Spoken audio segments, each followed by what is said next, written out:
Olá pessoal, eu sou o Thiago Ramos e esse é mais um Tudo que você sempre quis saber sobre Espiritismo e tinha vergonha de perguntar. Então hoje a gente está aqui com mais duas perguntas, né? E bora lá!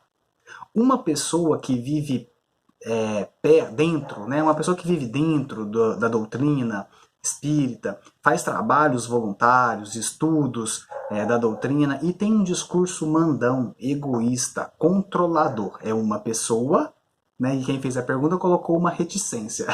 É uma pessoa humana, né? Desculpem a redundância, mas é uma pessoa que está buscando, que está tentando e que às vezes ainda não está conseguindo ultrapassar os velhos hábitos que todos nós temos, né? Mas geralmente nós não modificamos de um dia para o outro. Né? Nós entramos para a doutrina espírita e muitas vezes nós vemos, né, e entramos em contato com teorias belas, né, bonitas, que nos conclamam ao perdão, ao autoconhecimento, a solidariedade, a caridade, e muitas vezes naquele meio onde a gente está, né, dentro da doutrina e com aqueles amigos espíritas, nós tentamos agir daquela forma. É um treino, não deixa de ser um treino, não deixa de ser algo que está conclamando e que está induzindo o ser humano a buscar e a tentar ser uma pessoa melhor. Só que todos nós temos velhos hábitos, né? Todos nós temos aí as nossas experiências em inúmeras e inúmeras existências ainda de vingança, de tomar lá da cá, de ódios, de rancores, e ultrapassar isso não é fácil. Né? Então, às vezes, a pessoa ela vem aí há 5 séculos, né, vivendo no toma lá da cá da vida, e ela encontra o Espiritismo e vê ali, né, algo que pode ser um ponto de melhora, e muitas vezes ela abraça isso, e ela começa a estudar a doutrina. Mas nem por isso quer dizer que ela vai conseguir vencer esse homem velho, né, de um dia para o outro, de uma existência para outra. E às vezes isso demora e leva décadas, né? Às vezes a gente se espanta. Nós vemos espíritas, por exemplo, palestrantes, né? Palestrantes às vezes com um discurso homofóbico, né? Um exemplo. Então um discurso homofóbico, e aí a gente para e pensa assim, mas como, né? Aquela pessoa que estuda Kardec, que sabe das teorias de Kardec, e muitas vezes pega o discurso de Kardec e dos espíritos, né, tentando justificar o seu preconceito. E aí uma resposta que a gente tem é a seguinte, às vezes essa pessoa está aí há 8 existências dentro, por exemplo, de doutrinas, de religiões, que também pregavam a homofobia. E só porque numa existência ela vem como espírita, não quer dizer que ela vai se modificar de um dia para o outro.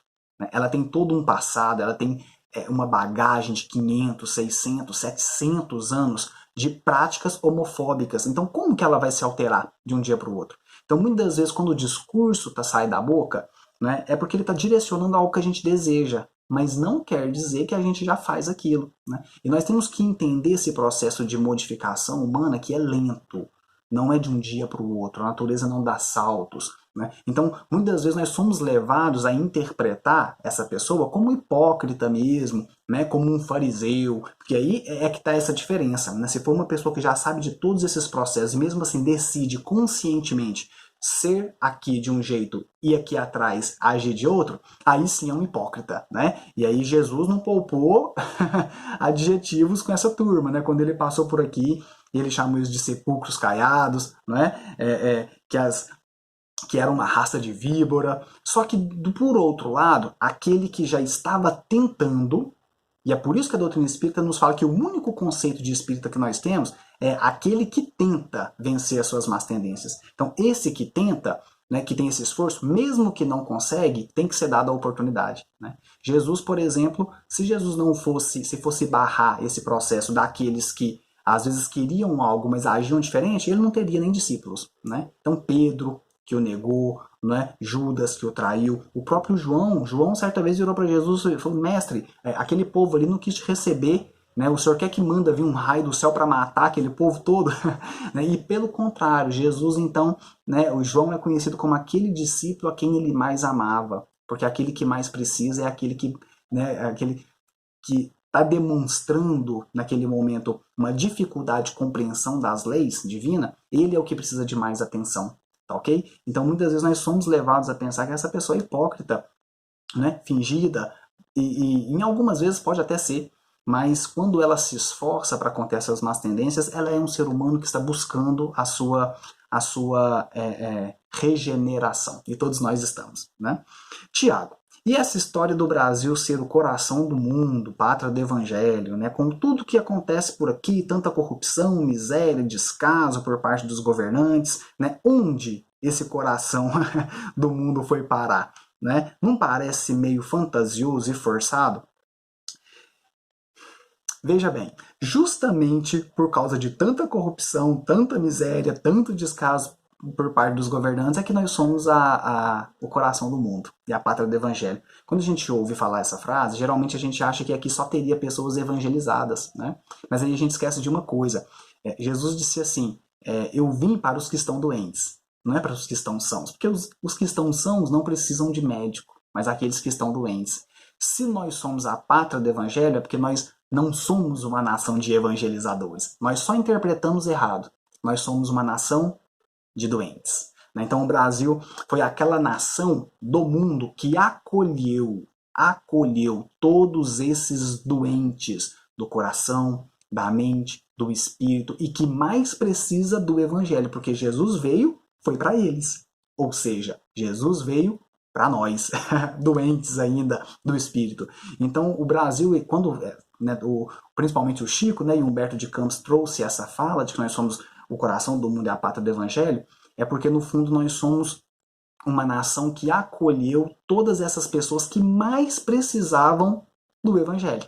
Né? E aí estamos nós, vindo para cá, buscando ter um local que nos acolhe e que nos evangeliza por alguns missionários que aí estão, mas que ainda somos muito capengas, né? E que erramos muito, que quando chegamos aqui deixamos vir à tona toda a nossa maldade, toda a nossa crueza, todo o nosso egoísmo, todo o nosso orgulho, e muitas das vezes nós não aproveitamos a oportunidade que nos dá. Então sim, o Brasil é o coração do mundo e a pátria do evangelho, mas não pelo motivo que a grande maioria pensa. Aqui nós não somos uma nação de evangelizadores, de espíritos puros, é o que a gente pensa, mas não, nós somos espíritos ainda iniciando a nossa caminhada, com muita expiação para passar ainda, estamos criando muitas outras agora, é lógico que o processo poderia ser muito mais ameno, mas também fruto das escolhas que nós temos e que nós estamos tendo dia a dia, nós também estamos trilhando e escolhendo esse caminho de mais dor e sofrimento,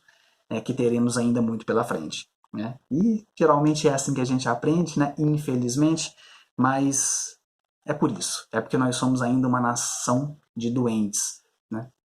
E que sejamos um doente que aceita o remédio. O remédio amargo que nos chega, que a gente possa ser um ponto de luz nessa caminhada escura e obscura que estamos vivendo nesse tempo, mas que a gente possa ser ponto aí de norteamento, de esclarecimento para aquelas pessoas que estão com a gente, que de certa forma nos ouvem em alguma instância. Né? Gente, foi isso por hoje. Esse é mais um Tudo que você sempre quis saber sobre o Espiritismo e tinha vergonha de perguntar. Então a gente está à disposição. Qualquer pergunta que vocês quiserem enviar, é só nos achar aí nas redes sociais, aqui no YouTube mesmo, no Instagram, no Facebook. Compartilhem, passem para os amigos se acharem que o conteúdo está bacana, que de certa forma vai ajudar. E é isso. Beijo para todo mundo. Com Deus.